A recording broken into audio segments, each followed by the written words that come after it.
ओम नमो भगवते वासुदेवाय। हर हर महादेव। स्वागत है आप सभी का हमारे चैनल पर। आज के इस वीडियो में हम आपको बताएंगे सावन मास का दूसरा प्रदोष व्रत किस दिन रखा जाएगा, कब त्रयोदशी तिथि आरंभ होगी, कब समाप्त होगी, प्रदोष काल के पूजा का समय क्या होगा, सभी के बारे में आज के इस वीडियो में हम बात करने वाले हैं। तो वीडियो बहुत महत्वपूर्ण है, अंत तक देखिए। और अगर जानकारी आपके लिए उपयोगी हो तो चैनल को सब्सक्राइब करके बेल आइकन पर क्लिक कर लीजिए, क्योंकि इस प्रकार की जानकारियाँ और व्रत कथाएं आप हमारे चैनल पर सुन सकते हैं। इसके अलावा वीडियो अच्छा लगे तो लाइक अवश्य कर दीजिए, क्योंकि आपके लाइक से हमें ये पता चलता है कि आपको हमारा वीडियो पसंद आया है। तो लाइक तो अवश्य ही किया कीजिए। तो चलिए अब हम शुरू करते हैं आज का वीडियो। तो देखिए, हर महीने 2 प्रदोष के व्रत रखे जाते हैं, एक कृष्ण पक्ष का और एक शुक्ल पक्ष का। दोनों त्रयोदशी का या दोनों प्रदोष व्रत का अपना अपना महत्व होता है।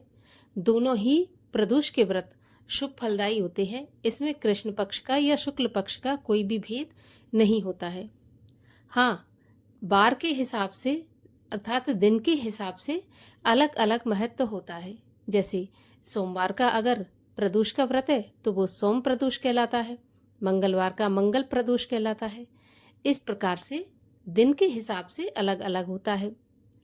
अब प्रदोष के व्रत में भगवान शिव की पूजा प्रदोष काल में की जाती है। तो जिस दिन हमें प्रदोष काल में त्रयोदशी तिथि प्राप्त हो रही है, हमें उसी दिन का व्रत रखना चाहिए। कभी कभी 2 दिन प्रदोष का व्रत होता है तो हम व्रत तो रख लेते हैं, परंतु ये भूल जाते हैं कि प्रदोष काल का पूजा का समय हमें किस दिन प्राप्त हो रहा है। तो जिस दिन प्रदोष काल पूजा का समय हमें प्राप्त हो रहा हो, उसी दिन का व्रत रखना चाहिए। प्रदोष के व्रत में भगवान शिव का विधि विधान से पूजन किया जाता है। प्रदोष काल में ऐसा माना जाता है कि प्रदोष काल में भगवान शिव और माता पार्वती पृथ्वी के भ्रमण के लिए निकलते हैं, और जो भी भक्तगण शिवालय में या फिर अपने घर पर ही भगवान शिव का प्रदोष काल में पूजन अर्चन करते हैं, उन्हें मनोकामना पूर्ति का वरदान भी देते हैं और सारे कष्ट उनके मिटा देते हैं। इसीलिए प्रदोष काल बहुत अधिक महत्वपूर्ण समय होता है भगवान शिव की पूजा के लिए। पूजा विधि की अगर बात करें तो व्रती को सुबह ब्रह्म मुहूर्त में उठना चाहिए। उठने के बाद स्नान आदि से निवृत्त होने के बाद सूर्य भगवान को अर्घ्य दें और भगवान शिव का पूजन करें। विशेषकर प्रदोष के व्रत में प्रदोष काल में पूजा की जाती है, तो आप चाहें तो सुबह आप छोटी पूजा कर सकते हैं, लेकिन शाम को विधि विधान से भगवान शिव का पूजन करें।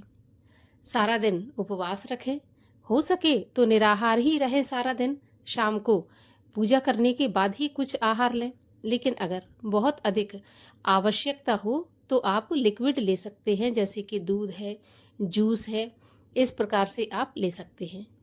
और शाम के समय जब सूर्यास्त में 1 घंटा शेष रह जाता है तो उस समय आप एक बार फिर से स्नान करें, स्वच्छ वस्त्र धारण करें, फिर एक चौकी पर लाल या सफ़ेद रंग का कपड़ा बिछाकर भगवान शिव और शिव परिवार की स्थापना करें।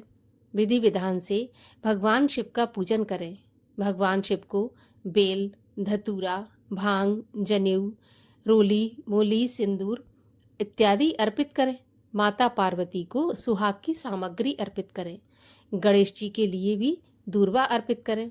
इस प्रकार से विधि विधान से पूजन करें। उसके बाद व्रत की कथा सुने।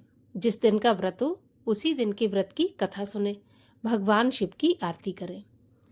इसके बाद अगर आप चाहें तो शिव तांडव स्तोत्र, शिव चालीसा या फिर कोई भी आपको भगवान शिव का मंत्र आता हो वो भी आप जाप कर सकते हैं, 11, 21 या 108 बार। खीर का भोग बनाकर भगवान शिव को खीर का भोग अर्पित करें। भगवान शिव को सफ़ेद रंग की वस्तुएं अधिक प्रिय होती हैं, जिसमें खीर शिव जी को बहुत अधिक प्रिय है। तो खीर का भोग लगाकर और उसी को प्रसाद के रूप में स्वयं भी ग्रहण करें। अगर आप उसी दिन व्रत खोलते हैं तो उसी दिन करें, नहीं तो आप अगले दिन अपना व्रत खोल सकते हैं। इस प्रकार से प्रदोष के व्रत का पालन करें और आपके मन में जो भी इच्छा हो भगवान शिव से प्रार्थना करें। निश्चित रूप से भगवान शिव आपकी मनोकामना को पूर्ण करेंगे। और आइए अब हम आपको ये बताते हैं कि प्रदोष का व्रत सावन के महीने में कब रखा जाएगा, कब त्रयोदशी तिथि आरंभ होगी, कब समाप्त होगी।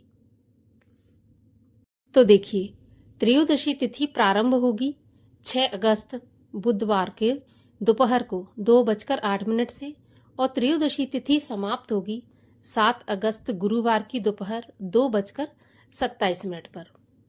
तो प्रदोष के व्रत में प्रदोष काल में पूजा की जाती है और प्रदोष काल में त्रयोदशी तिथि हमें प्राप्त हो रही है 6 अगस्त बुधवार को। तो प्रदोष का व्रत बुधवार के दिन रखा जाएगा और ये बुधवार के दिन होने के कारण बुध प्रदोष कहलाएगा। 6 अगस्त बुधवार को प्रदोष काल में पूजा का समय रहेगा शाम को 7:08 से रात्रि 9:16 तक। इसी समय पर भगवान शिव की पूजा अर्चना की जाएगी। 6 अगस्त को राहु काल का समय होगा दोपहर में 12 बजे से और 1:30 बजे तक और राहु काल के समय की गणना अशुभ समय में की जाती है। तो राहु काल के समय पर आप कोई भी पूजा पाठ दान पुण्य करने से बचें। कोई भी शुभ काम राहु काल के समय पर नहीं किया जाता। अगर राहु काल के समय पर किया जाता है तो उसका हमें शुभ फल प्राप्त नहीं हो सकता। तो राहु काल के समय को छोड़कर आप किसी भी समय पूजा पाठ कर सकते हैं, कोई भी दान पुण्य कर सकते हैं। तो आशा करती हूँ कि ये जानकारी आपके लिए उपयोगी होगी। अगर जानकारी आपको पसंद आई हो तो लाइक अवश्य कर दीजिए। साथ ही साथ ऐसी ही और जानकारियाँ प्राप्त करने के लिए और प्रदोष के व्रत की कथा सुनने के लिए चैनल को भी सब्सक्राइब करके रखिए।